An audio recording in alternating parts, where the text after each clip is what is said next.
Oh, hi there. Cello. Hey now. Hola.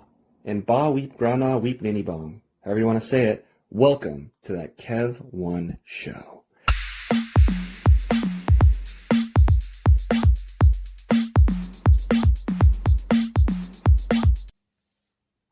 Well, true believers, you're in for a treat. Today for not many can claim being a cast member on Sesame Street, a literal sheep for Ryan Reynolds, being on set with Richard Simmons, Jack McBrayer. He's an actual Pokemon who you've likely seen on Law and Order and The Tick, fornicating with trees on Search Party, on The Blacklist, Man in the Moon, blinking you'll miss him there, but Last Man, Lupin the Third, the other two, even in Gotham City recently on the #1 HBO series The Penguin as Dr. Trey Bloom, and many more. He's an award-winning actor, writer, puppeteer, and director. Fresh from South by Southwest and live from New York, it's Tyler Bunch. Welcome to the show. Greetings. Man, that was a great introduction. All right, well, for a great guest. guest. I can write up for you. That'll be the side hustle. Being the hype man for guests. Right. Oh, man. Man, so New York's rocking right now, right? With a lot of protests and such, huh? Tons of protests. I'm actually, technically, I work as a New York local, but I'm about 54 miles away from Times Square in a little town in Connecticut. Oh. But to your point, all my friends checking in on the various socials are showing pictures. I think there was a protest that's about a mile and a half long on Fifth Avenue, just bodies packed more than they see for the parade on St. Patty's Day, I think. So, that is wild. Nice. Huh. Man, oh man, oh man. Yeah, and here on the West Coast, it's going to be going on forever, too. Ooh, man, you're no stranger to protests because you were also in the SAG-AFTRA strike not too long ago, right? So it just seems like it's the state of the world. There's still one going on for the commercials contract. Well, it's not a strike, quote unquote, yet, and hopefully it will not. But they are in negotiations, and yes, there were the video game strikes, which are still going on. Yeah, so can you tell us about the video game strikes? We're not as familiar with that. I knew of being an actor and a writer. I knew about the SAG-AFTRA one, of course, and supportive involved with that. But what's going on with the video game one? So that is, again, theoretically, the work that could be and would hopefully be covered by SAG-AFTRA for video game content. Mm-hmm. A lot of the major producers, they've been throwing elbows to try and get as much appropriate recognition and financial remuneration for the artists who provide voice talent for the various and sundry video games, as well as motion capture, because not only do video games have sometimes larger openings than movies, often nowadays, maybe there is officially no visual structure for video games. So it's kind of a 1 in 10 deal unless you're somebody that's really famous and can negotiate above scale. Wow. It's not really good financially for the artists involved. Oh my gosh, that's like criminal. Yeah, because video games have been around. I mean, they're like kind of like, I mean, I'm not crunch the numbers in, but they might be the leading medium technically, like it or not. You know, it's like in terms of what at least the distributors are getting from it, definitely. And then one of the other things they're throwing digital elbows about is the use of AI, and specifically generative AI, especially with the motion capture stuff. They were trying to argue that motion capture work, which is quite often some of the most grueling for the performers in terms of dying and giving certain physical portrayals and creating the framework on which these characters have built. They're kind of claiming that the artistry of creating these individual character movements and emotionally driven motions across the screen that kind of engage the player, they're claiming that that's just data. Oh my God, that's criminal. I mean, it's like you're literally doing like mime work, like literally. I mean, you're literally, oh my Lord. Agreed. Huh. So that's still going on. It's like literally like if you're being a comic artist, instead of just drawing it, you have to like live it, write it, do all the positions, the crazy Spider-Man yoga poses, and like, but oh no, it was just the inker only, so it more than takes a village, but that's wild. Yeah, I'm trying to remember Fred Melamed. Oh no, he's a video game player. He's an actor. He was talking about that Planet Without the Sun, but I want to say it's Robert Catrini who's done a lot of video game work. He was on the show and he was talking about the possibility of the strike a while ago, but I guess that's where Wow. The trepidatious area we're at right now. It's so wild. And video games are just so important. I mean, like, I'm not even the biggest gamer, but it's just like, you just play them as a kid and everything from like, I remember loving GoldenEye, and I remember like the game change for the world, no pun intended, of Grand Theft Auto 3 being that open world. And I mean, it's just, yeah. Huh. It's kind of like life, in a way. It's like, I mean, your POV, you're in it. It's somewhat like the scenes, the stories are just, it's sometimes better than movies sometimes, And, part of my, again, flip through my IMDb baloney, but one of the biggest ones that I was fortunate enough to be a very tangential talent on was Grand Theft Auto San Andreas, which you go in for a 4-hour voiceover record and you get your scale payment for the day because you don't have enough stardom to negotiate anymore. And then the game goes on to make billions of dollars.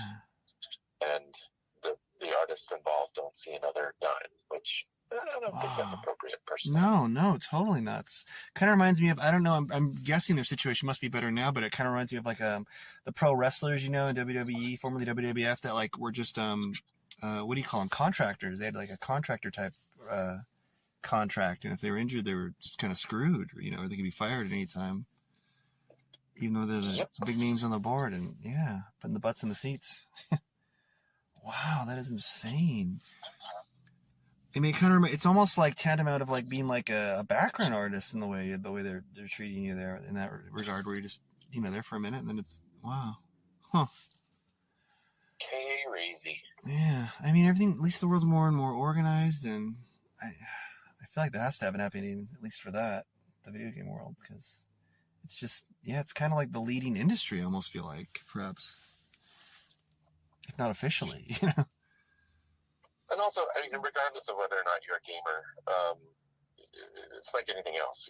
You have to respect the fact that, it's a business and people anticipate the next version of whatever game they're into just as much as they would the next season of a television show or the next sequel of a film. And the idea that this audience that these distributor creators have captured is truly drawn to the games because of what the artists bring to it. I mean, yes, of course, one cannot deny, the actual construct of the game. Oh, yeah, no. Important. Yeah. But part of the emotional appeal to the games is what the performing artists bring to it. So. Yeah. Oh my gosh, that's insane. Just imagining like being a part of some game like that, and you're like some like fan favorite or someone like really loved your audio performance, and then they hear, "Oh, that's you," and like you're struggling to pay the bills, and they're like, "You must be rich. That's the biggest game ever." I mean, that's on energy drink cans and everything, and Yeah. Oh my. Yeah, I have a similar issue with Sesame Street because I've been fortunate enough to be involved for 30 years now, and a seasonal player for 22 of those, and it's a not-for-profit company, so we don't get paid what the guys on network get paid. We get paid to make shows for little kids, so it's a nice, steady gig, but it's not something that makes people rich by any means. Oh, man, it's so wild. Oh. I mean, like, and you're like enriching people's lives and everything, and like, shaping young minds in their childhoods, and yes, molding them. Yeah, technically. I mean, you're like somewhat of a superhero in the way that you're like, you're rousing these colorful roles that touch so many lives and ignite the imaginations. Yet you're often like, you're the unseen voice. Almost like a. Kind of like an all-important, mind you, but like an inspiring rock star that, you could still walk around grocery stores and shop and stuff. But you're like, you might be the most important character in some of these young kids' lives. It's kind of wild. You literally took the words out of my mouth, because that's one of the things that I say consistently about the kind of double-edged sort of the puppetry thing, is that I get to work with some of the most creative minds in the business, and sometimes some of the most famous folks in the business, and get to do amazing work consistently, and yet I have the luxury of being able to go to the local restaurant and not have people, hound me for autographs and get to have moments of peace. So it's kind of the best of both worlds until it comes to the paycheck. Yeah, as long as you're getting paid and not only keep a roof over your head, but at least what you deserve. Hopefully, not only at least close to that, but hopefully that. Yeah, it's huh. Have you ever had moments where like you see like your character on like someone's backpack or shirt, and you're like, that's me, or you almost did, or Definitely for a while. At the time we started the show, which was my big break, called Bear in the Big Blue House, that was on the Disney Channel in the late 90s and early 2000s. I'm commuting to work, via subway sometimes, and yeah, you see the occasional stroller with a stuffed version of your character nestled up against a kid's face, and it's cute, it's fun. But then you got the other side of it, is like you don't want to break the illusion, because I've had kids on both sides. They kind of either are enthralled or they get completely freaked out that they're hearing this voice where it shouldn't be. Yeah. Oh, that's interesting. Yeah, I wonder how I would have felt. I think I'd be enamored. But I see what you mean, though. If I was a little kid, if someone said, "This is Megatron" or "This is He-Man," I think I'd be like, "Whoa," But, huh. Oh my gosh. Yeah, it kind of depends on the age, and most of the stuff that I've done in that world, the puppetry world at least, has been aimed at like the 2 to 5 year olds. Most of it. There's some stuff that was aimed a little older, and obviously some raunchy adult stuff as well. But the 2 to 5 year olds, you're dealing with a huge spectrum, pardon the word, of emotional development, socio-emotional development. So you get some 2.5-year-olds that are completely with it, and some 4 or 5-year-olds that are afraid to step away from mom and the world scares them. So it just depends. You gotta be really sensitive, because you want to give the kid a special moment, but at the same time, you don't want to wreck their brain. Yeah, I mean, and you say you've been at it for 30 years. Like, have you ever had any kind of young adults come up to you who have been able to actually vocalize that, how important you were to them at all, or like, oh my god, that was you, or? I'll answer that in tears. Like, one of the first times that I ever got recognized was New York Comic Con, and that just doesn't happen. As we were talking about, it doesn't happen to puppeteers. You don't get recognized, but to have someone call out my name across the hall, that was weird. Yeah. It's been more that I've been in a situation where either someone in the room finds out, or the parent finds out, or we're just having a general conversation and the topic comes up. Bear is a big one for mid-20s folks right now, folks in their mid-20s. That's like a show that was really big for them when they were of the appropriate age, in the early 2000s. And I've had everybody from just jaw hitting their chest to a couple of young ladies who literally started to cry, the joyous cry. Yeah, yeah. And then lately, of course, when someone finds out that I helped to voice the English version of Incineroar, and most specifically, Incineroar is one of the Pokémon creature characters. It's kind of a pro wrestler type creature. It was like a big flame emitting lion, and a tentacle-morphed lion. He also made an appearance, or is, in the Smash Brothers video game series. Choose to Fight with him, and I was lucky enough to voice that as well. Oh, very cool. So I had a couple of teenage to college age folks who've been like, wait a minute. That's so cool. And has anyone showed you a tattoo of that character by chance? I'm sure there's a ton out there. I haven't seen an Incineroar tattoo character. I have part of the character tattoo. I have seen. I was the bad guy human in the XY series. Lysander was his name. And not only have I seen a couple of tattoos, some inappropriate fan art of him in compromising positions with other characters from the series have come across my desk, so to speak. Oh my god. Oh my god, that's so cool. I mean, so you're a legend, that's so wild. Oh. A legend that I have to tell you that I'm a legend. Yeah, well, that's kind of cool in a way. Your secret identity. Right, exactly. Yeah. As long as you my face is my mask. Yeah. Oh. Oh my god. And how exactly did you get into the world of puppetry? That's a little more of a rarity. The opening comment about that is that puppeteers in general, especially in the world that I'm ensconced, kind of come from two walks of life. They're either sort of enclosed, subconscious folks who speak only through puppets from the time that they're little kids, and they fall in love with the art form, and it becomes their form of expression. Oh, wow. Or that's interesting. Artists in other walks of life who kind of fall into it along the way. And I'm more category 2. I kind of found puppetry, specifically puppetry for television, as a hobby when I was in my college years at a small school in St. Petersburg, Florida, called Eckerd College. A friend of the family literally pointed to an ad in the paper where a guy who had worked as a local hire for the Jim Henson Company when they were doing cooperative efforts with Disney had applied and gotten fortunate enough to be involved as an atmospheric or background puppeteer for the Jim Henson Company, and had learned what I then learned from him, which is what we call monitor puppetry. Whenever you see pretty much anything high-end or anything that's had international exposure, the puppeteers are manipulating the puppet within the frame of the camera because they can see it within viewing range of wherever the puppeteer is out of shot. They have a television monitor that's showing them what the camera sees. So they're manipulating the puppet within the frame because they're looking at it in real time and can do so with precision. So wait, you're saying that's like that's almost always the case, or yeah, wow. Pretty much always.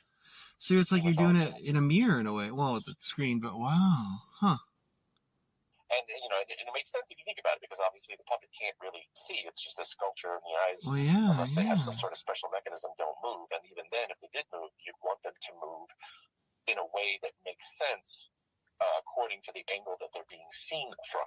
So that POV, that camera POV, kind of dictates the angle of the puppet, how it's held, how you turn it so it looks like it's relating to other things in frame.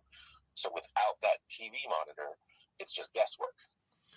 So that skill set is what you learn, and that's what I learned when I was in my college days. Again, just as a hobby on the weekends. Yeah. And we did a kids show for a local cable access channel. And then when I moved to New York to pursue a performing career, which I thought I was going to start as a musical theater actor and then roll into film and TV world, I also sent the tape of the stuff that I had done to the Jim Henson Company, and eventually got on their list for crowd stuff until that show came along there.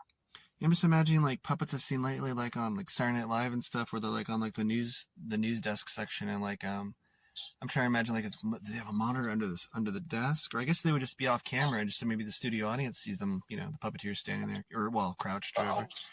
Wow, it's so fascinating. It's funny that you bring that up, because one of my peers is actually going to the Saturday Night Live rehearsal tonight.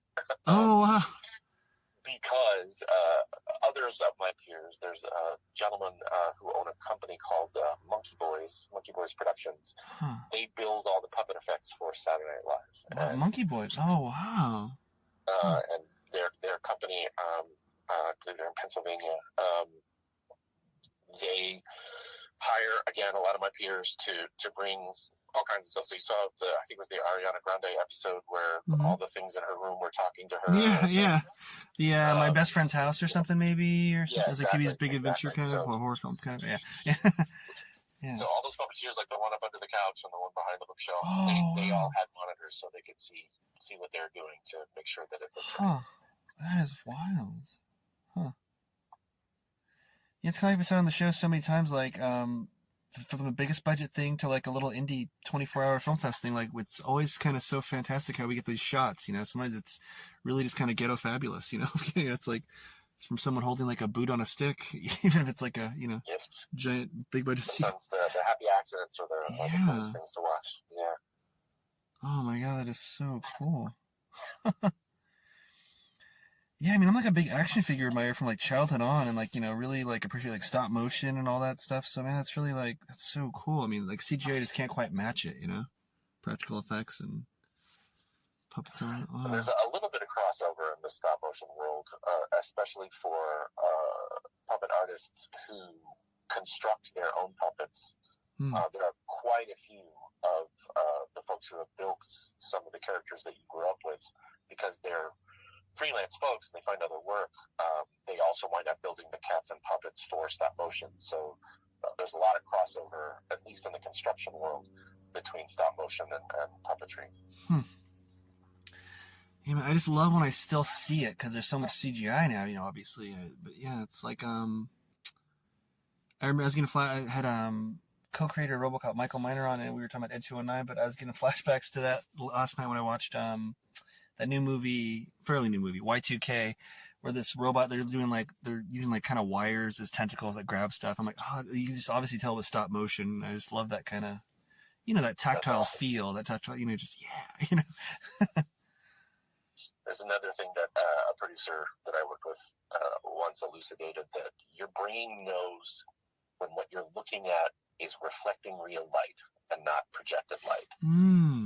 There's a connection to something that's actually tangible that your brain has come to recognize and associating with the real world for so long that you can see when it's not real, and you can see when it is real. Yeah. Huh. That makes spider sense. Yeah. Huh.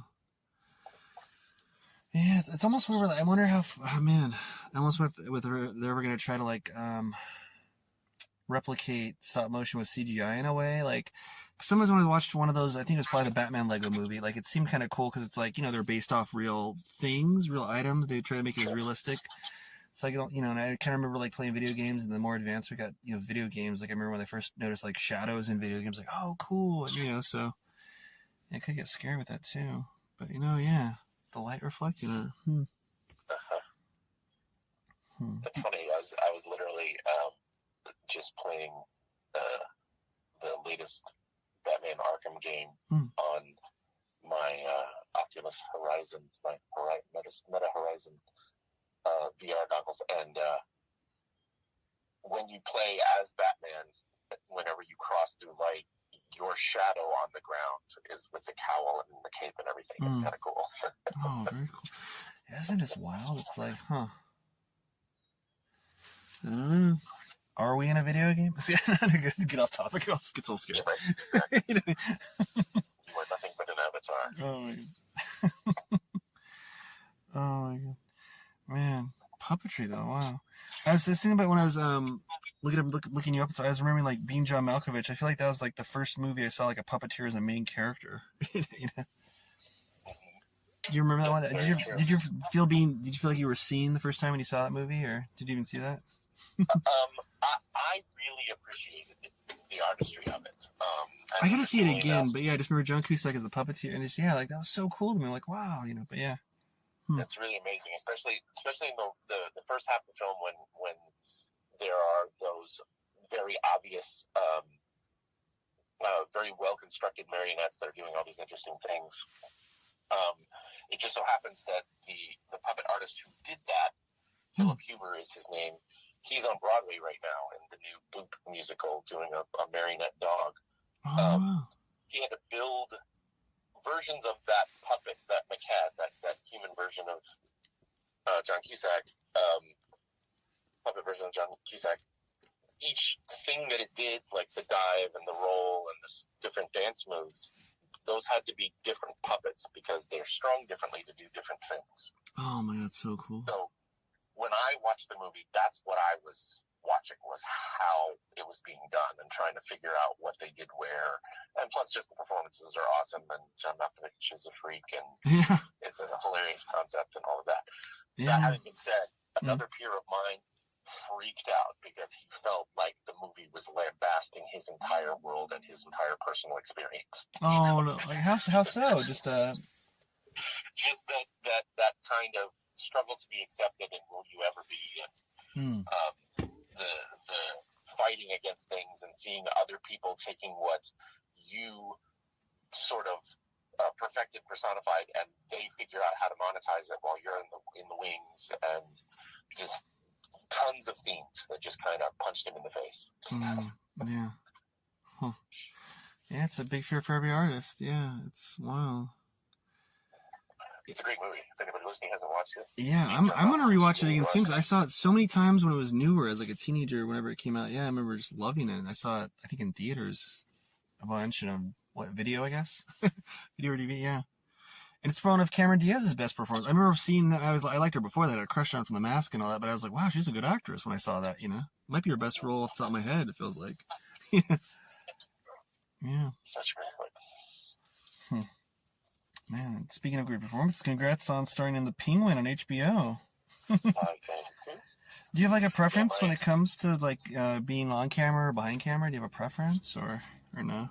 Well, specifically using that one as example, what's amazing about puppetry is because every edit point, cameras on to cameras off, is an illusion. You're creating life in a thing that doesn't really have life. You're creating movement and relationship with the other things in frame that couldn't be without artificial manipulation and effort and artistry. So that illusion, that magic trick that has to happen every time the camera shifts angle and every time the puppet needs to do something different, is a complete collaboration. We as puppeteers have to talk with the director and the AD and the cameraman to make sure that we're doing the dance together, so you don't see things you shouldn't see, and the things that you do see, because a puppet doesn't have an actual physical mark, because a puppet can't look down and put its toes on a line. The mark is the visual reference of the frame and the picture that the frame is creating. So we are in a constant dance of collaboration with everybody on the set. Wow. As an actor, I am kind of the puppet. I need to bring my ideas and I need to be fresh and in the moment and all that stuff. But in terms of the collaboration, it's typically not to the same degree. That creative problem-solving aspect doesn't infuse the job of the typical actor. Now, obviously, when you're a star, you have a brand to maintain, or you've been part of the collaboration of creating what the character is, and you're invested in what the product will eventually become, you've got a little bit more of a stake, and everyone's aware of it, and so there's a little bit more collaboration when you have that kind of heft. But if you're a day-playing actor, your job is to just show up, know your lines, do the thing, and if they ask you to do it different, then you better have something there. It isn't, hey, I have an idea about what'll make this shot better. You just don't do that as an actor. Yeah. So my satisfaction at having had a day well done is much stronger in the world of puppetry than what I call the fleshy world. I still enjoy it, and it's its own challenge.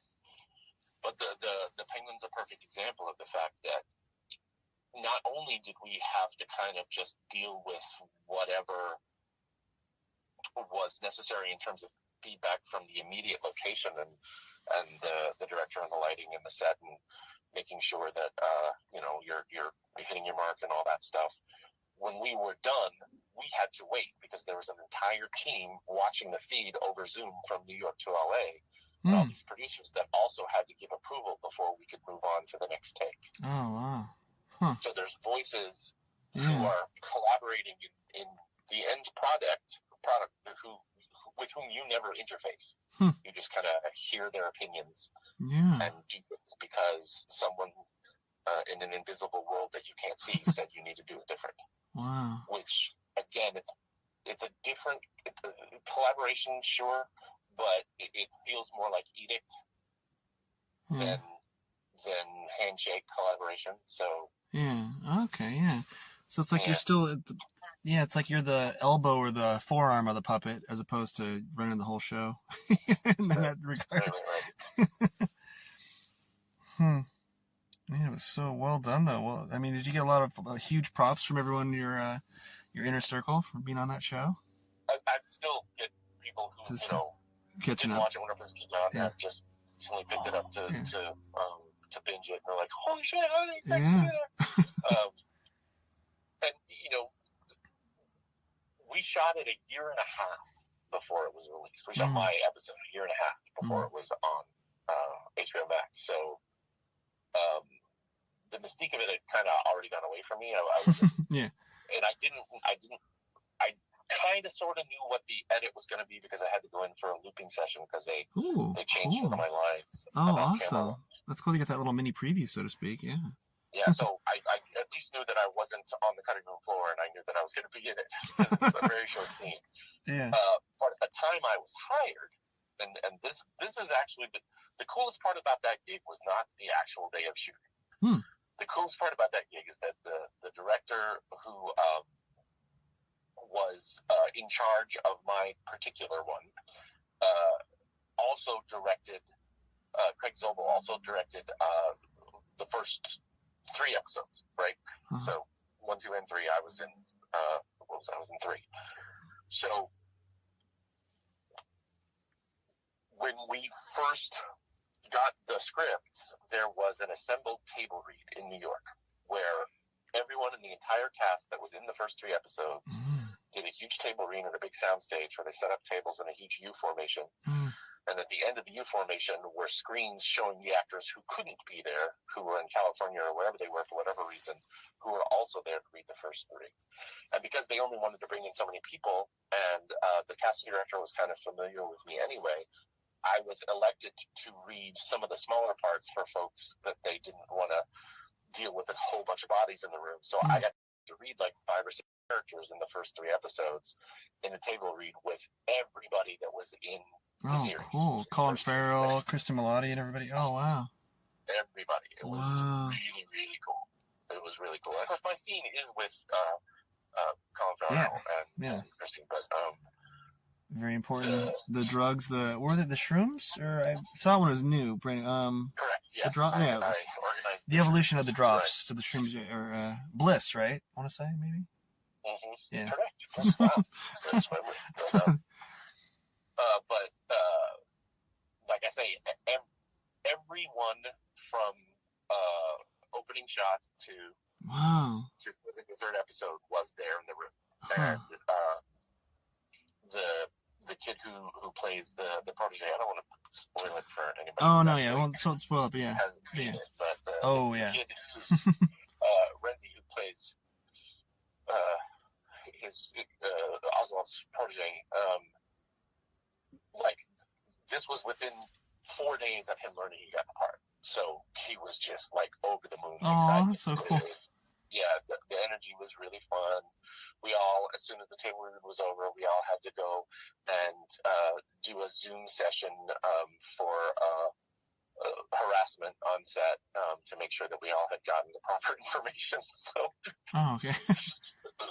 The weird things you have to do when you're a new hire. Harassment? I mean, like, what do you mean, like HR type stuff? Or I mean, like commonplace in production, just like any other business nowadays. And I'm sure you're aware of this, and we're going to get mired in the specificity of how productions work, but pretty much anytime you do a new show, there's a new company formed, and that company is bound by all the other appropriate legal protections for their employees that any company would be. So you have to deal with going to seminars so that the company can effectively protect itself as well as the other employees from any kind of harassment that could happen on set. Oh, wow.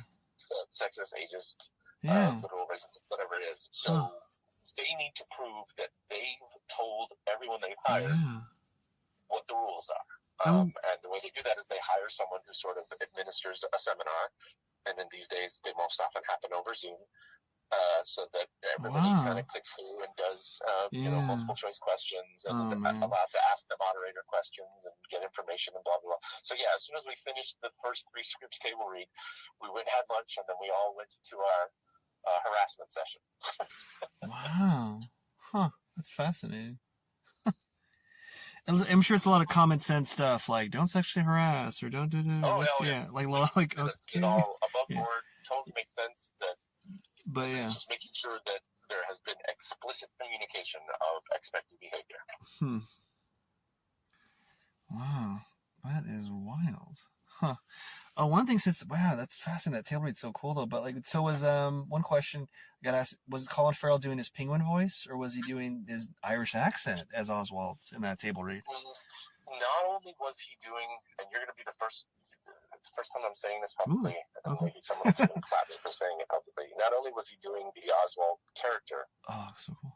I'm not sure whom it was for, but during the table read itself, he wore the equivalent of a balaclava. He wore a ski mask.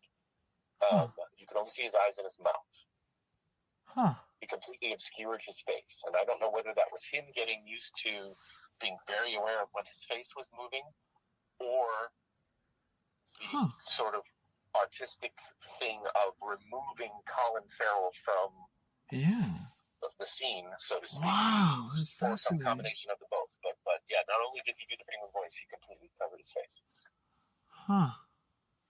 Now, wow, and they never, well, obviously, like she said, you didn't know, so they didn't explain, he just came with a ski mask on, and you're like, okay. He had it with him, he had it in his coat, as soon as sat down, put it on. the thing started, he pulled it out and put it on. Okay. It on for a couple hours. Oh, wow. It's going to be hot, too. Jeez. Well, that was the other thing, too, is that you may have read stories about this. He had a cooling tent that was always available for him to go to. So, because there's the bodysuit, and there's all the latex, and then there's the suit on top. So there was literally an Arctic reversed. It would have been a tent you could use in the Arctic to protect it from the cold, but this had an air conditioner pumped into it. So he could go into his top-up tent to sit in the air conditioning until he was needed. I wonder how cold it was. Was it like almost like a refrigerator level for how hot you must have been? I would imagine. Yeah. I'm gonna guess it was probably kept around 45, 50. Man. That's just a guess. Did you find yourself doing penguin impressions when you were filming, or days after, or no? the scene's so short that, that I spent a total of a half an hour interacting with the penguin. That having been said, I was on set for almost an hour, and whenever cameras weren't rolling, he was just talking to me like Colin Farrell. Oh, wow. Puppets, and I love puppets. And, yeah, you're a big man. You're gonna just cool. being a regular nice guy. Wow. Yeah. I mean, I'm like, I don't know. I do my own thing. I don't know. I wouldn't put a name on it, but if I was doing like that penguin voice, I don't know if I'd want to be method the whole time. Not method rude, but I mean, like just doing the voice, even talking about burgers between takes or what. But that's funny that he just goes in between it. I actually like. Wow. So it wasn't like you great job, you deserve it. He was like his normal Irish accent afterwards, like thanks. It was fun. Yep. Oh, cool. Yep. Wow. I mean, I always liked Colin Farrell, but man, like Penguin really I'm like wow. He won Emmys for that, right? I'm pretty sure. I know he's nominated. Yeah. I was like, he's got it. I mean, underneath all that makeup, the voice, the great, Sopranos, Goodfellas kind of level story, and everything, and yeah, it was a real testament, especially like, because I love the Batman movie too, and just being in that world, let alone inside the DC world. It's kind of funny how it's like a normal story. There wasn't like magic or powers blasting through it, but it's still underneath these different genre up within a genre, on a show. So. He won the SAG Award. That's what it was. SAG Award and the Golden Globe. That's what he got. Yeah, him and Kristen Melodius, man, they deserved it all. Clancy Brown, yeah, that was just so amazing, that whole show. Are they making a season 2? I don't know if I heard if they were. I feel like they're not. I feel like I heard that they might not be.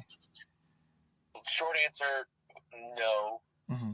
I believe this was always supposed to be just a miniseries, just a bridge, and Tyler's supposition, conspiracy theory bullshit about why is that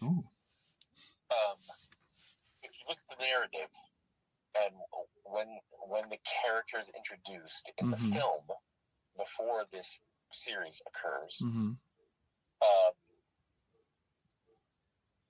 the next step would be he's interacting with the Batman or other characters that would be of that same ilk.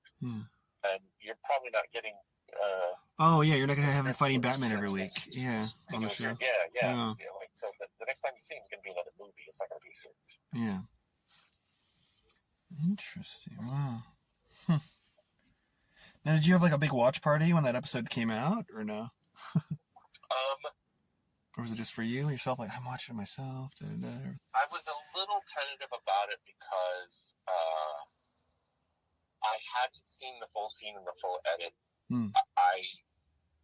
I didn't want to say, hey, come look at me, and then it didn't necessarily ring well. Gotcha.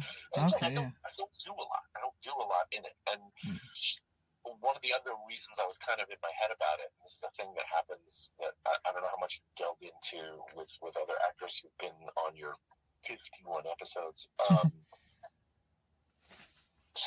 lot of times when you audition for a thing and you get cast, you're not necessarily getting cast because of the work specifically and the choices specifically you did in your audition. They're casting you because you brought something fresh. Mm-hmm. So with this one, the character that I did in my audition, my film in my basement where I'm sitting right now, self-submission audition, and the attitude that I gave the character and the things that I did with the character caught their eye, but it wasn't what they wanted when I showed up on set. They hired someone who brought fresh ideas, regardless of whether or not they wanted those specific ideas on the day. So on the day, first take, I did what I had brought to the audition, and very quickly the director came and said, "Yeah, don't do that. We want you to just kind of do this." So typical actor being in their head, I was like, oh, the thing that I had been practicing and the way that I memorized my lines and all this stuff isn't what they want. Oh, okay, so I'm just kind of reacting. And I don't know if, you've heard other actors talk about, Johnny Depp famously talks about the fact that he hasn't seen any of his movies because he just does whatever is asked of him and doesn't necessarily invest in his character's arc and the choices that the character should make and this, that, and the other. He's giving over to the production team and specifically the director and the writers about what they want to see from take to take. I didn't know whether or not what I did was going to be any good. I mean, yeah, you do trust your directors and everything, but I definitely see that, especially when it's not what you rehearsed. So you're like, oh, I did this. I hope, Oh wow, yeah. And not only that, I was in my head enough about it on the day. I got tongue-tied a couple of times because my character does a lot of scientific jargon, and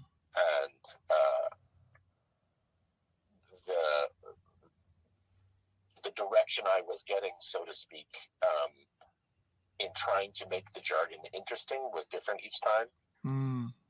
So in focusing on trying to give the director what they wanted and still keep the jargon straight, it was not the strongest day for me. You had a certain motion, a certain physical memory from how your performance should be, and then all of a sudden, wait, why am I doing this? Yeah.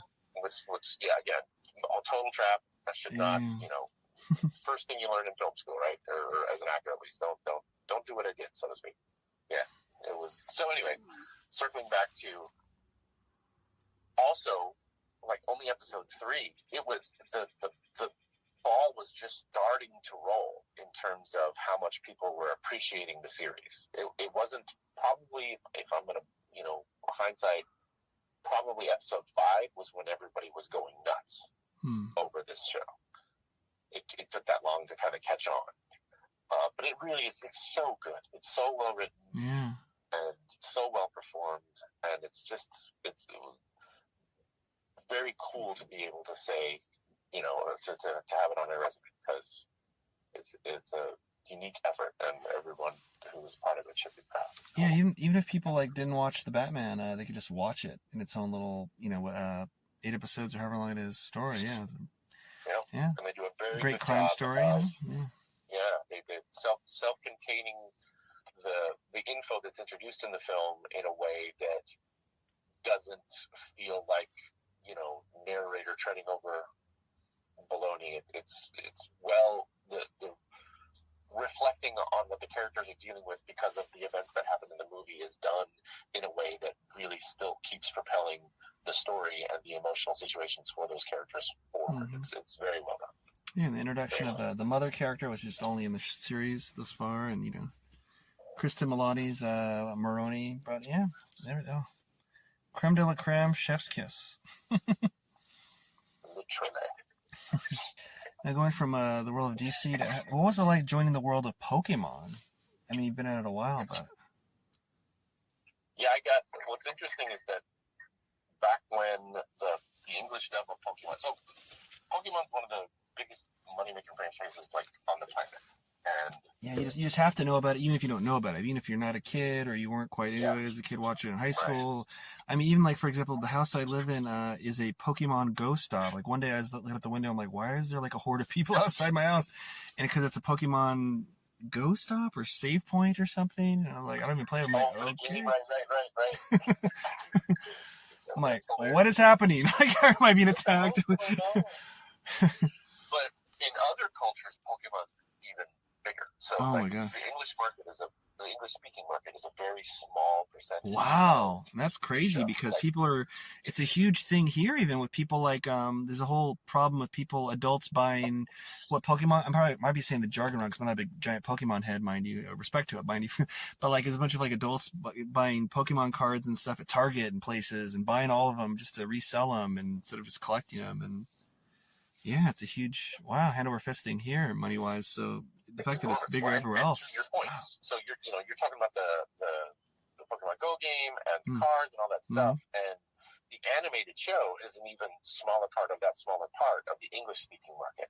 So we're kind of a blip, a big blip, but we're kind of a blip on the Pokemon as an entity machine and on their screen. So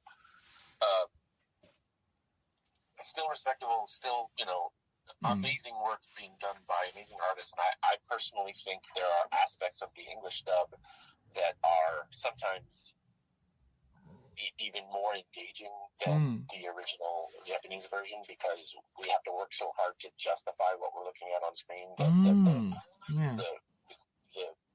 gifts that the dubbing artists bring, and especially the directors, and of late the director Lisa Ortiz brings to really making the world believable and compelling. We do some really kick-ass work. So anyway, when it was still a New York post-production being done by DuArt, which was a post-production and sound editing and editing house in Manhattan, I went into their studios for another job, and one of the voice directors who also worked on Pokemon kind of said, hey, would you ever have any interest in doing that? And I was like, sure, why not? And he sent me some stuff and had me step in the booth and audition because, still need to be approved. But I was lucky enough to be cast in a couple of things. And now it's been almost 15 years, 12 years? Wow. 12 years. That I've been part of the English dub cast, and not only doing, mostly creature characters and the occasional human, but when the production houses changed and it went to kind of a self-contained, is the production company now in LA, when lockdowns happened, I happened to be fortunate enough to be one of the few people who had created my own recording studio in my basement. So when they still needed work, I was one of the few people who could still work remotely easily, and have been fortunate enough to be one of the folks, as now it is a West Coast entity, that are still brought in to do things from the East Coast. There's a small handful of us that still work remotely. So for the last 4 years, I've been recording 5 years now, recording whatever they've asked of me from the spot that I found me now in my basement in Connecticut. Do you have a name for the studio in your basement? You should give it a special name, if not, I call it, it's vacillated between the sound cave and the character cave. Oh, okay. Yeah. It reminds me of when my nephews come over for the holidays and stuff, they want to go down to the Kev Cave. I call it that. Oh, it's like Kev Cave, there, the Kev Cave. There we go. Cave. The theme. I guess, we men can't get away from the men cave. We can't get away from the Batman, I guess, is what I'm understanding. Always comes back to Batman. Oh, man. Pokemon, wow. That is wild. I mean, so many are part of so many kingdoms, including What I think every ex-girlfriend and girlfriend has watched while going to sleep. Law and Order. You're part of like at least 2 Law and Order series too. Yeah. God. So I always say I'm annoyed because again, New York actor staple for a long time. Oh yeah, Law and Order. And the flagship series, the original Law and Order, I was only ever sort of a featured background player. I was a guy on rollerblades in the background of the scene once. Well, that's cool. Rollerblades, come on. Yes, we've been wind blades with thing. But yeah, I've been lucky enough to be Law and Order Criminal Intent and the Law and Order. What was the other one? The Organized Crime was the recent one. Special Victims Unit, maybe, or no?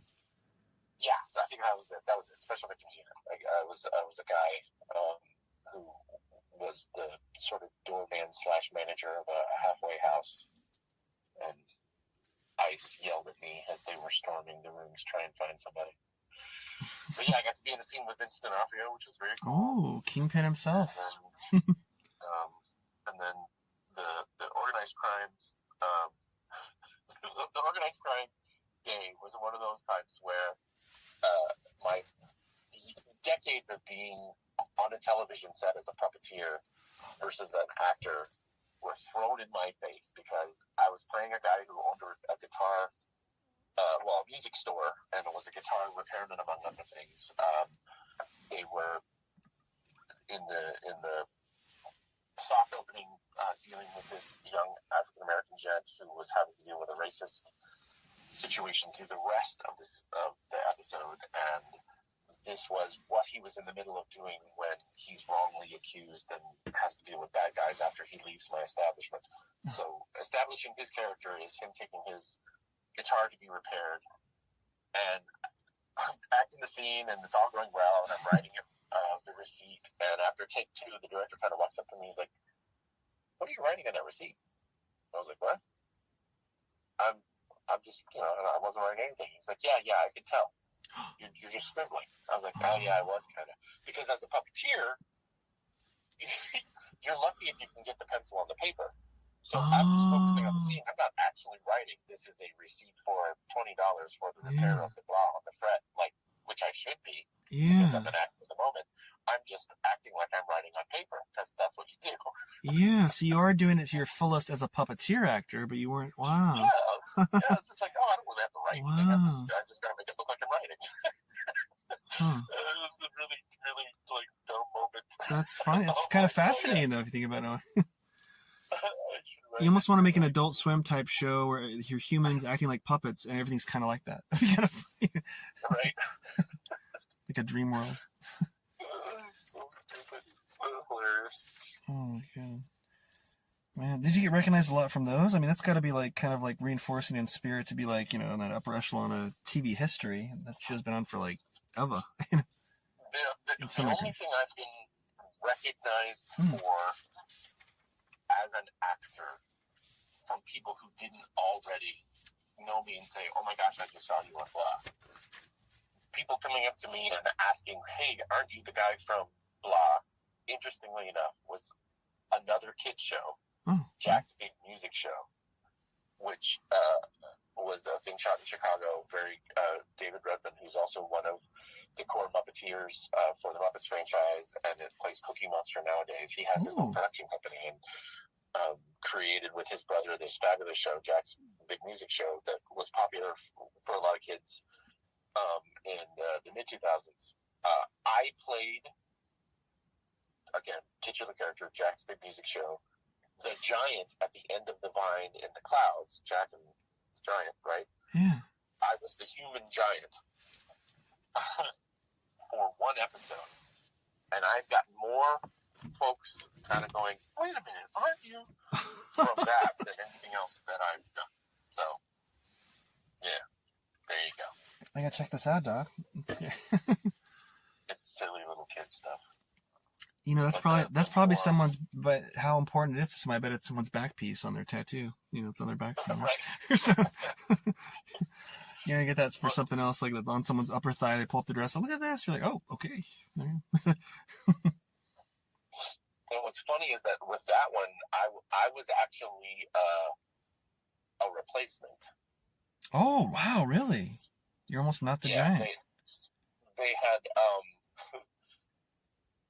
they'd written the show, and again, Nickelodeon was one of the co-producers, and they had already cast the giant and his wife, and there's this whole storyline, and the original person cast was Wayne Brady. Really? Yes. Wait, so was he just busy with his game show, or what happened? How did he? He just couldn't be available, and he kind of backed out about 4 days before they were going to shoot. And both the producers and, as I said, David Redman and some other folks involved with the production were aware. So they kind of said real quick, "Can you do an audition?" And I sent an audition tape, and I flew to Chicago to shoot the thing to replace Wayne Brady, which, rather than it being the typical what one would expect couple, now the giant and his wife are an interracial couple because I was the replacement. But it still worked out beautifully. It was lovely, and I also it's the second time that's happened to me, because the other time it happened to me was for another kid show called Between the Lions that I was one of the puppeteers for the first couple of seasons. They wrote a part for Meatloaf, and he couldn't be there, so I got thrown in last minute to do his part too. So I've pinch hit for both Meatloaf and Wayne Brady. You're a Wayne Brady / Meatloaf type. So when you see that in the trades, you're like, "Oh, Cassie Frontier, yeah, for me." I'm somewhat of a Wayne Brady Meatloaf type myself. That's wild. And now you're not only a giant, a puppeteer, but you're also a biracial icon. For biracial couples. Speaking of replacements, this is a fascinating story. So Tina Fey had done a guest appearance on Sesame Street. Mm-hmm. The theme of the episode was book oriented, and there was a pirate ship that showed up on Sesame Street, populated by buccaneers. Oh my gosh. Buccaneers. And the captain of the buccaneers was Tina Fey, and I was her first mate, and I tried to do my best Johnny Depp impersonation. Oh my gosh. Her first mate of it. Yeah. And we had a couple of different conversations, and to kind of warm her up and say, "Hey, look at these other things we've done." We had also done in the past a 30 Rock takeoff called 30 Rocks, where I had done my best Alec Baldwin impersonation, and Stephanie D'Abruzzo, Tony-nominated performer and puppeteer, had done her best Tina Fey impersonation as an actual Liz Lemon. We showed her this silly sketch, and for whatever reason, it stuck in her mind. And I got this call out of the blue on a Wednesday, I think it was, and I didn't recognize the number, so I didn't answer. And I listened to the message, and I'm like, "Hey, this is so-and-so over at Rockefeller. Tina said we should call you. We just got something we need you to do. If you just call us back when you get a chance." So I don't know if you've ever seen the episode of 30 Rock where the camera swings around in the midst of conversation between Jack and Kenneth, where you see the world through Kenneth's eyes, and the whole world is puppets.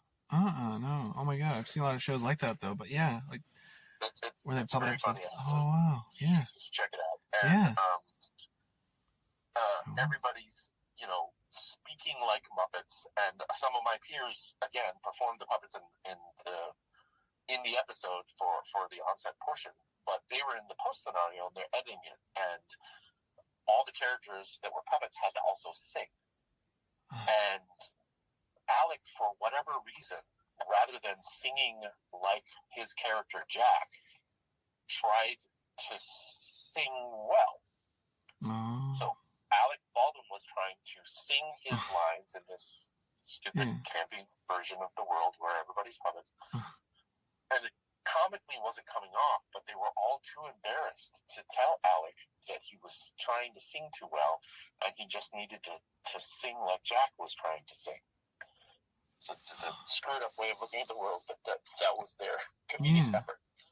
And so Tina's fix was, because she had heard my Jack impersonation, they called me in to replace Alex's singing voice.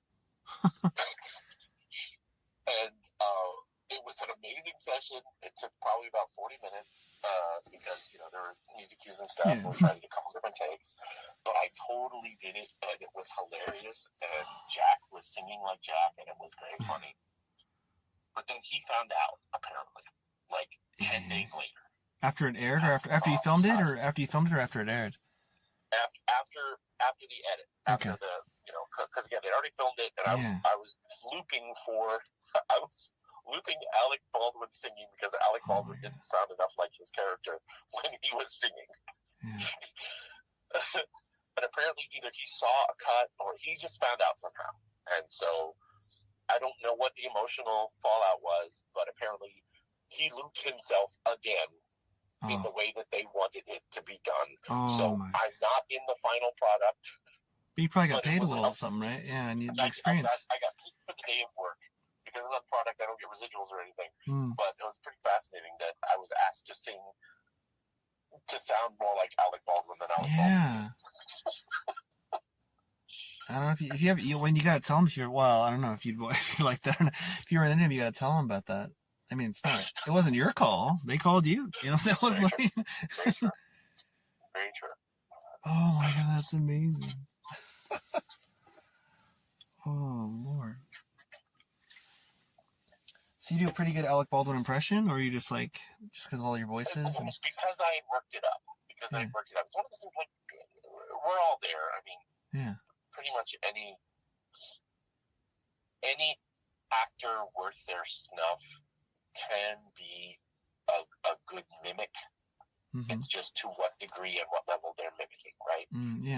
You're either mimicking the emotional moment, or you're mimicking the literal sort of mask, whether it be the voice or the mannerisms or whatever it is you're aiming for. So I also consider myself a good dialectician by hobby, and there are some that I can do at the drop of a hat, and there's others that I need to work up. So with Alec, I can work it up, right? But it's not. I mean, how often do you need to impersonate Alec Baldwin? If anything, nowadays you're doing Alec Baldwin's version of Trump. You're not really doing Alec. So Oh, that's wild. Speaking of characters, though, the thing that got you on my radar for this very show is, like, sometimes after filming the show, me and the crew kind of chill, while the edits, rendering and everything, and put something on, and we were looking for something to watch, and a search party was there, and, like, they didn't see it. I saw it when it first aired and everything. Such a good show. The mystery, it's quirky, it's unique, But I mean, there you were, Tree Man. That scene, that's just undeniable. Oh man, how did you get involved with the search party? What was that world like? That was just. I was kind of isolated. Again, if you as the course of the narrative falls out, I'm not really interacting with most of the main cast. I discover a thing they've done and deal with the people who are also dealing with the thing that they've done. So I didn't get to have a lot of interaction with the main players. But the creator, writers obviously spent some time with me, and that was a really warm set and very inviting and complimentary, and they were just really, really sweet people. And my first day of shooting obviously was a night shoot where I had to drop my drawers and pretend to help a tree. And there was, for those of you, I don't think it ruins anything to say that the cast members, or the main characters, in an effort to hide a misdeed, bury the evidence in the middle of the woods across the Canadian border. And I happen to be the individual who spends a lot of time in the woods that finds what they've left behind. I do so because I'm in the process of the occasional evening tryst that I occasionally enjoy, having sex with what I call my wife, which happens to be a tree in the middle of the woods with an appropriately scaled and hided nuthole. So the end of one episode is the sort of teaser, if you will, of my nocturnal emissions, if you will, trunk of the tree. And that whole evening was sort of a negotiation of how much, in an auditory sense, the audience at large should know or understand that I am enjoying myself. We had to decide how much of an orgasm I was or wasn't having, as well as how much of my bare ass I was or wasn't showing. It was a very surreal experience. And hilarious and funny. But the scene itself, which is the next episode, it's kind of fun. And obviously that was what I was asked to audition with. I didn't audition humping a tree.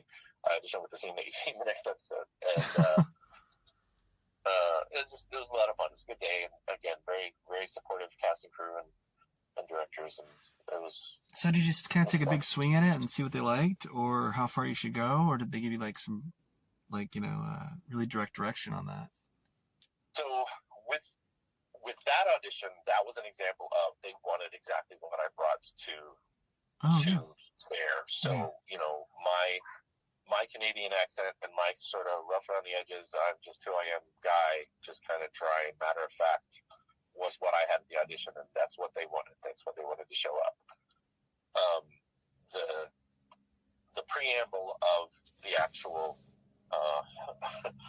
intercourse. With the tree, yeah. I guess intercourse, right? Or interim, yeah. Dalliance. That had a little bit more improvisational feeling to its nature and the out. But the day of work, they literally just, kind of sat back, and I gave them what I gave them. They auditioned for the first take, and then after that, it was just do what you want. So it was nice. It was fun. I love that. Yeah. Huh. It does seem like an improv set. I mean, like scripted and everything, but yeah. Oh, cool. Like, 'cause that cast is just massive, and like, especially on the rewatch, you're watching, and it's like, wow, there's just so many huge stars on it. It's even small roles. Right. Well, and also too, I mean, hindsight 2020. There are some folks whose careers took off because of exposure on that show too. Yeah. The core cast obviously has gone on to do amazing things, but there are some folks who they brought on who were buddies who have gone on to have pretty awesome careers. So. Yeah. And what were your friends and family's response to Tree Man? That ended to be.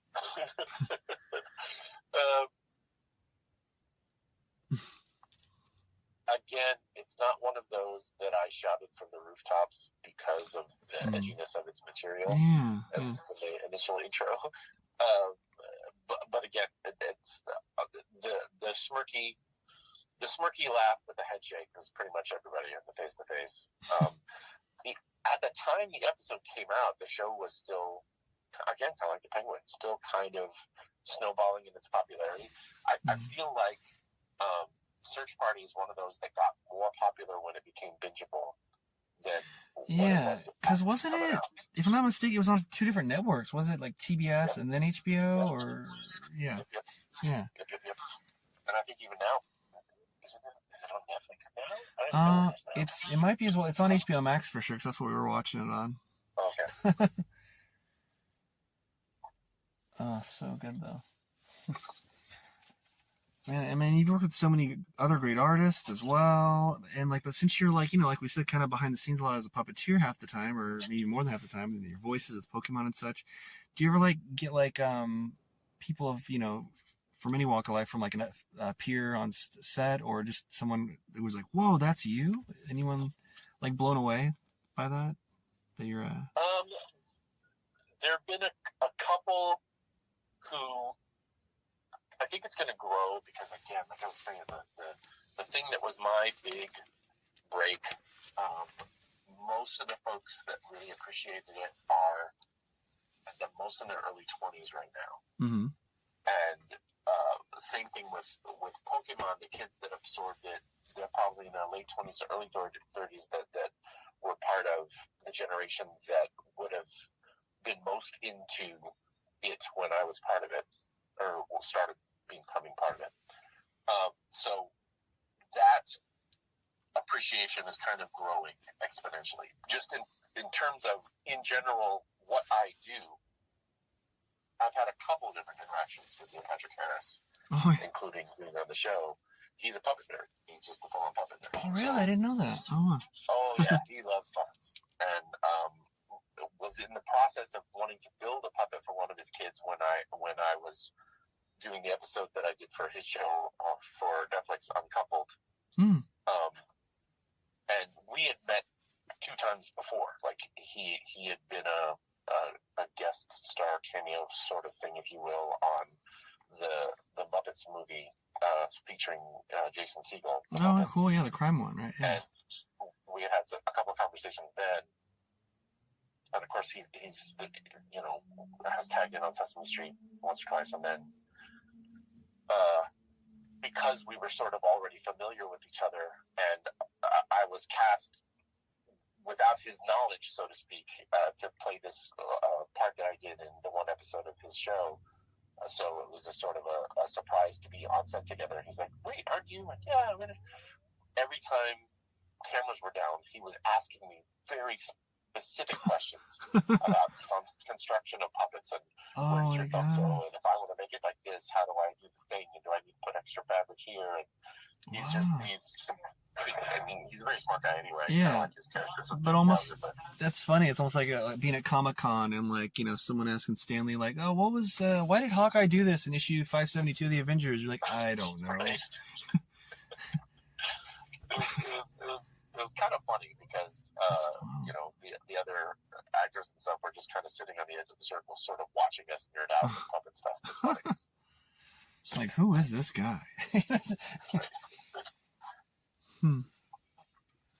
Yeah, there was a time, you probably know when the big boom of it was, but I feel like there was a time where all of a sudden there was at least one season of a show that would be puppet-centric. Because I remember, the first time I remember it as a kid, or teen, I was watching Angel or Buffy, and it was definitely on Angel at some point, where all of a sudden there's an Angel, a puppet of Angel, or they get turned into a puppet. Everyone gets turned into a puppet, haunted puppets, and then it felt like after that there was a puppet scene in every freaking series that had a puppet moment or a puppet. Was there a certain catalyst for that you recall or that you know of? You might have been part of it. Anything that I would talk about would be complete conjecture, so I can't speak to a specific catalyst. What I can tell you is, and this was justified by as the development of works and things you're attached to is always happening, there's a thing that I'm theoretically attached to if and when it becomes a whatever, where the creative producers have created a chart in an effort to sell their show, which features puppets, of the popularity of shows for adult audiences that have featured puppets. And if you follow the graph, puppets are this sort of sine wave of pop culture impact. They're hot for a while, and they go to nothing, and then they're hot for a while, and they go to nothing. And it's about a 6 to 8 year curve. So to your point, I think what happens is, hey, is anybody doing this nowadays? Yeah, we should do that. And then kind of there's no new idea. Everybody sort of does that at the same time during their production process, or their post-production process, or whatever it is. Like with the episode of Angel, tons of peers of mine were involved in that. And cool. One of the other things it sort of affords any production crew is this sort of relief. So, like the stories that were described to me about the one with Angel is that the first time the puppeteers, who are, again, we're all actors at heart, and they're ridiculously good mimics, and the first time the puppeteer performing Angel sort of did a physical tick that the actor character himself consistently does, the crew completely fell out because this caricature-esque version of this thing that they deal with for work on a daily basis is being sort of presented to them in, imitatable fashion. And all of a sudden they kind of get to, if you've got tension on a set, because for whatever the reasons might be, if you suddenly get to laugh at the thing that may have been the source of tension, it's a really deep laugh. It's almost like them seeing a Sunday morning comic strip from the Far Side, but about their workplace almost, or something like an inside joke, but it's and it's terribly cathartic. So there's this. It serves two masters in that you get these caricaturistic effigies of the product that you get to share with the rest of the world, but then you also get to kind of revel in it too, and find the things to kind of poke fun at the situation, poke fun at yourself, and whatever. So puppet versions of things in general are easier to laugh at sometimes than the things themselves, right? Yeah, they're like giant pop figures of people, but yeah. That was so iconic though, with Angel having the big broadsword across his puppet back, and even recently in Gen V they had the person that imagines puppets and they're being brutally murdered and stuff. Oh, I don't know that one. The boys. Have you heard of the boys? That they have a spinoff called Gen V about young superheroes in training. And one of them is in like a mental ward, and he's imagining puppets. I totally know what you're talking about. And he totally so escapes. The actual narrative. Yeah, he imagines the world's puppets. Yeah, absolutely. Yeah, I remember that. Yeah. Huh. But it's just wild how, it's funny. It just, sometimes it's just boom, boom, boom. I just remember, like, because I feel like I remember the Muppet Show as a kid, or maybe it was even the reruns of the Muppet Show, but, and Muppet Babies and all that. But then it kind of like you said, maybe it was 6 years later, Angel came out or something with that or whatever. But yeah, just, that's funny. So I was like, I wonder what exactly. Wild, wild stuff. Now, speaking of your own physicality, you have like a distinctive look, kind of like a groovy rock star or almost like a badass biker. Are you like particular about your own look? Like, do you, for example, as an actor, do you hate having to shave or having your hair a certain way when all of a sudden you're having to be in front of the camera? Or it's interesting because my wife and I were just talking about this morning. We were talking about the notion of there's social currency, and when you're an actor, there's the currency of the product that you represent, and its malleability and where it can fit into other storylines, and where whatever characters you could believably represent can align with the narratives that producers and distributors want to tell. And for me, it's the opposite. I kind of don't give a crap, but I've had this specific look for so long, and my entire actor's reel is made up of this specific look for so long, that to veer from it feels like an off-brand decision. I could care less whether I have a beard or not, or these silly, if any of you take the time to look at images of me, these weird beard dangles that I have, which I call chin payas. I apologize if I offend anyone. And I have long hair and a receding hairline and salt and pepper hair in the back and completely white beard.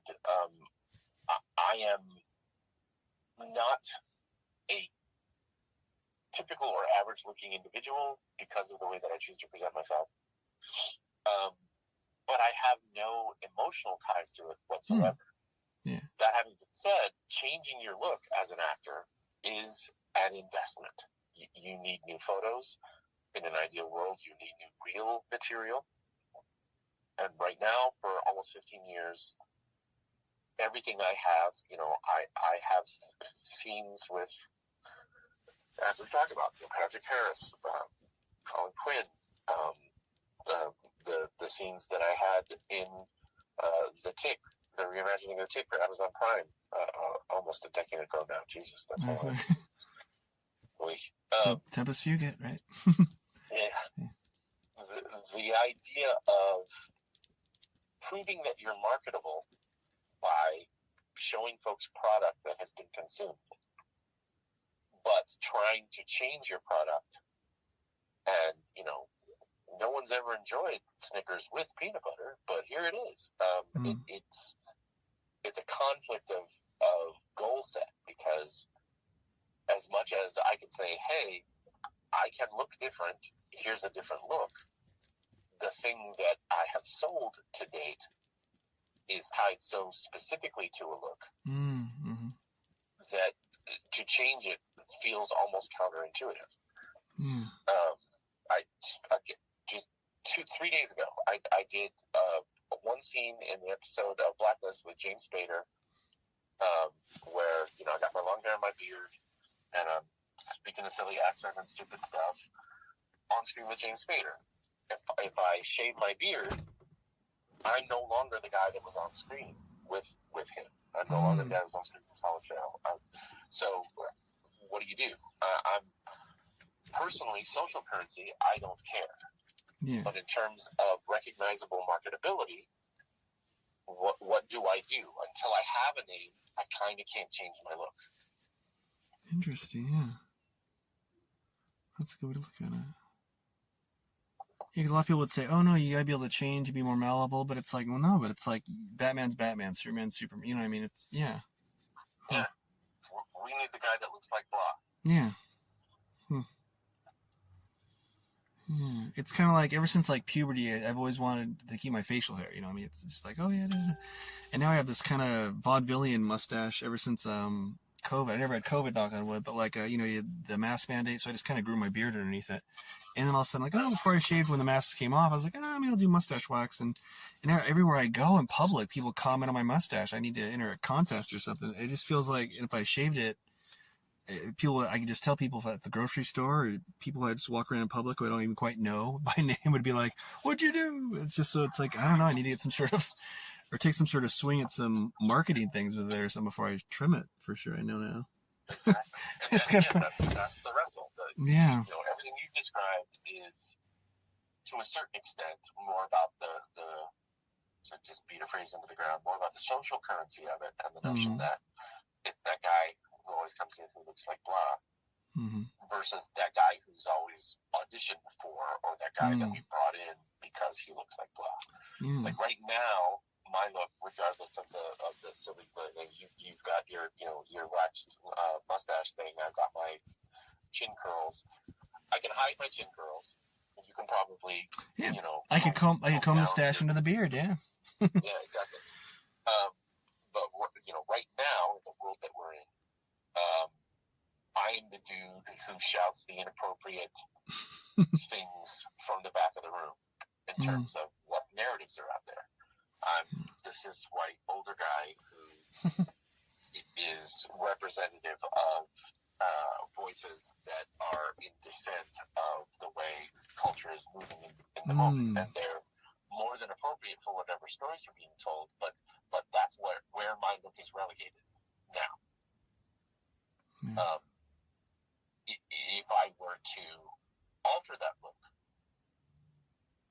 there aren't enough people who have worked with me who would say, because again, a career is not about your first job. By the third or fourth job, you can say you have the beginnings of a career. If you're someone who wants to be able to say, I'm going to work on the next thing because it's about relationships, you're forging relationships with people who can either fight for you or invite you into their product or project, or can rally to make sure that you are enveloped into a thing.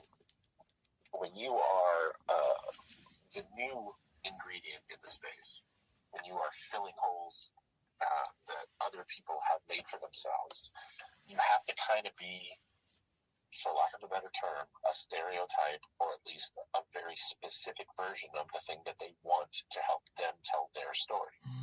And right now, my receding hairline, salt and pepper, long hair, and white beard are sort of pigeonholed in terms of where they can be believably in the narratives puppets that are at the forefront of what's being distributed now.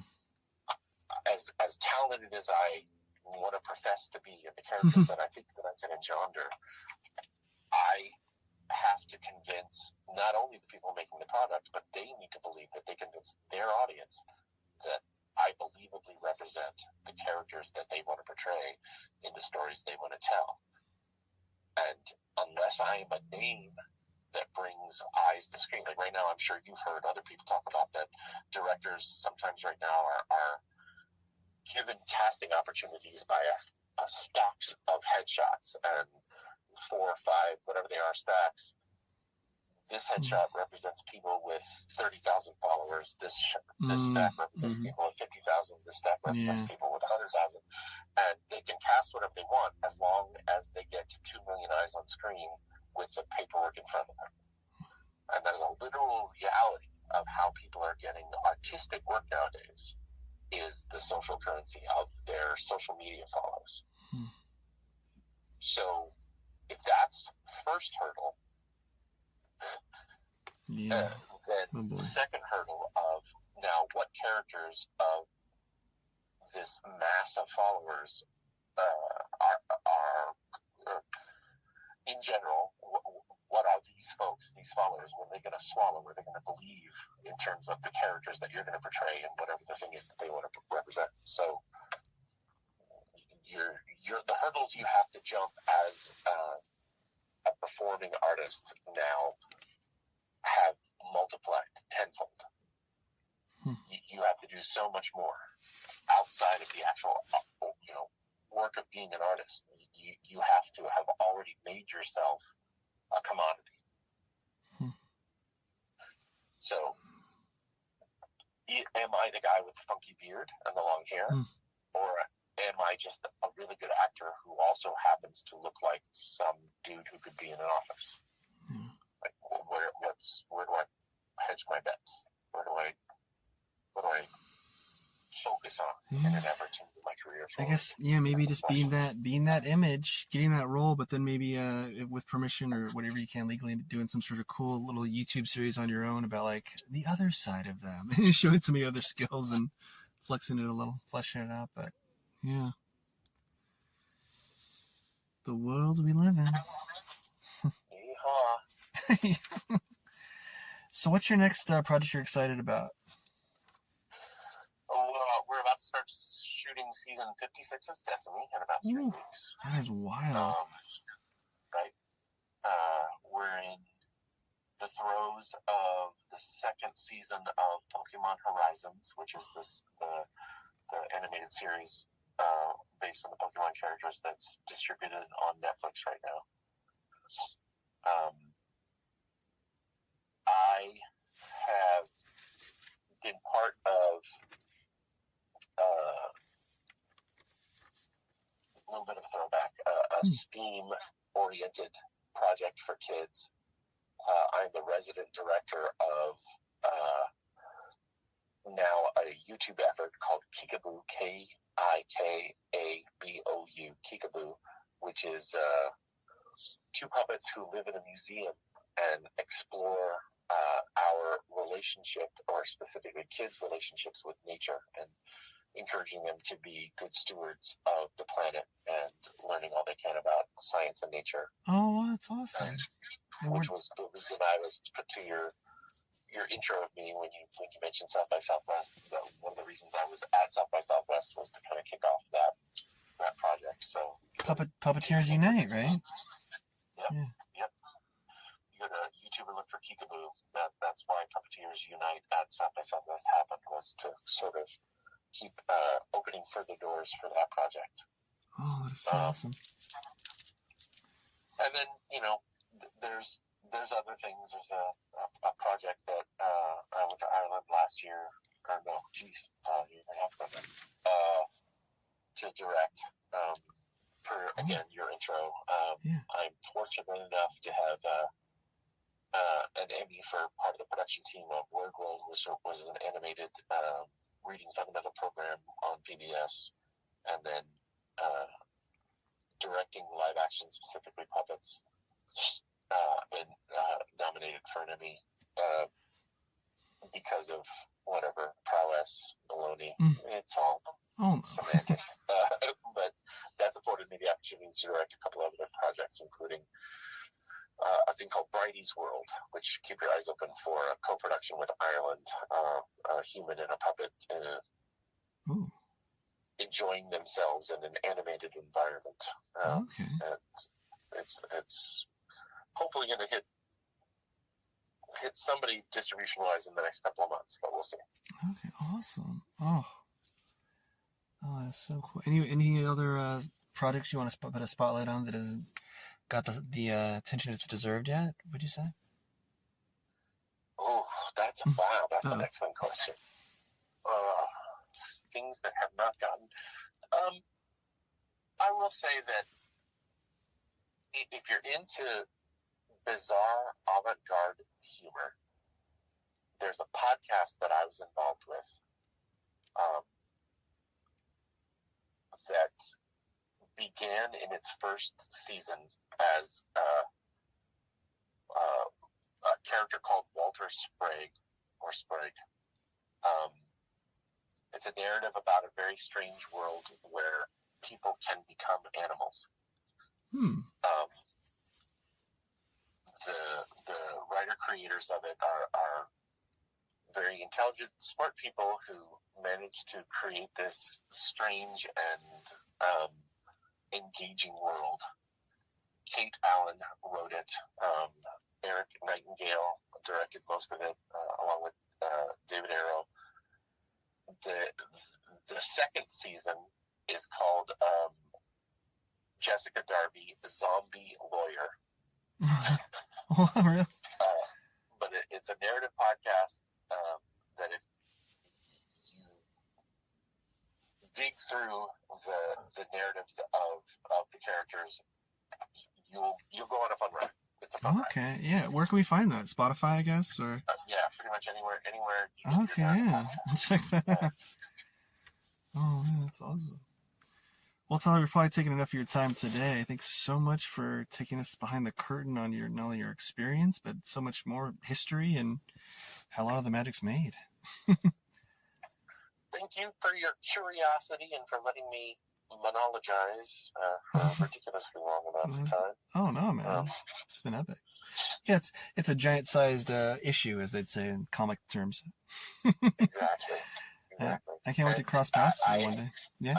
I have a lot of strong opinions. I sit on two different boards for our union, SAG-AFTRA. I sit on the Puppeteer board and the dubbing board, and the dubbing committees, pardon me. And then we'll ideally help some negotiations with some of the major producing entities in the next couple of months, too. So I have a lot of strong opinions about how our artistry is being commercialized and monetized nowadays. Interesting. Wow. Well, we'll definitely have you back on. And yeah, definitely. Wow. Huh. I didn't know there was a Puppeteer wing of the union. I mean, I knew it'd be a part of it somewhere, but wow. Interesting. Yep. We have the Puppeteer committee has kind of its own spin-off version of whatever contract of whatever the main distribution point is in terms of signatories of SAG-AFTRA. So if you want to do a network show, there's a Puppeteer specific contract you have to deal with. Wow. Huh. It almost lends itself to a TV series, like, the puppetry committee. There's one thing. Whipping out your badge, which department you're with. Right.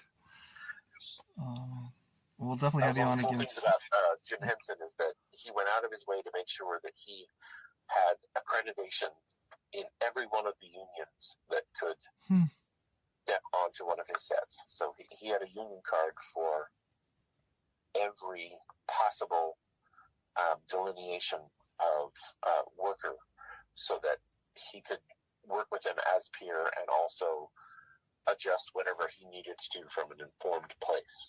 Oh, that's so cool. Unions are awesome.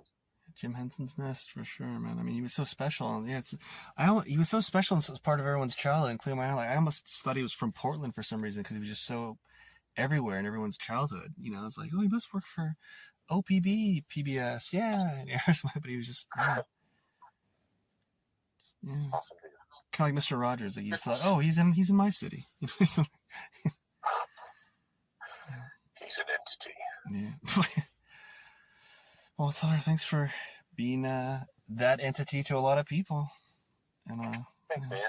For sure, no, legit. And I can't wait to cross paths with you on some red carpet sometime, and hopefully on set sometime in the near future. Yeah. Your mouth to whatever entity's ears. Yeah. The powers that be. Whatever symbols we must be with our cis beards. Thanks again, man. Appreciate your time. Oh, anytime, man. Yeah. Woo! Raise our glasses. Raising mine. Thanks, man. Night. Appreciate your time. It's a cool conversation. Epic. Later. And that was the multi-talented Tyler Bunch, actor, writer, puppeteer, and what can we say about him? There are no strings on him. And this episode of That Kev One Show is dedicated to Val Kilmer. Well, friends, the theater lights have come back on overhead. Please clean up the candy wrappers you snuck in and traverse safely. See you next week, or superfans online at patreon.com/thatkev1show. Good night.